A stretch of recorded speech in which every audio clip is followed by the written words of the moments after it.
ज्योतिषशास्त्रामध्ये राहू केतूला छायाग्रह मानण्यात आले आहे. त्यांना शरीर नाही, तरीही त्यांचा खूप मोठा प्रभाव घडून येतो. राहू हा मोह निर्माण करतो आणि केतू हा त्या मोहाच्या विरुद्ध जातो.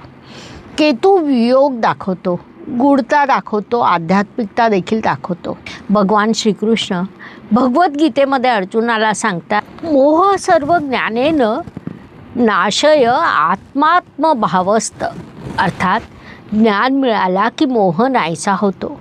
राहू हा मनुष्याला भ्रमात अडकवित असतो, तर केतू मनुष्याला त्या भ्रमातून बाहेर पडायला लावतो. आपण या मालिकेत भगवद्गीता आणि ग्रहयोग याचा अभ्यास करीत आहोत. म्हणजे आपण ज्योतिषशास्त्र आणि भगवद्गीता याच्यातील संबंध स्पष्ट करण्याचा प्रयत्न करीत आहोत. त्यानुसार राहू ग्रह मोह दर्शवतो आणि केतू ग्रह विरक्ती दाखवतो.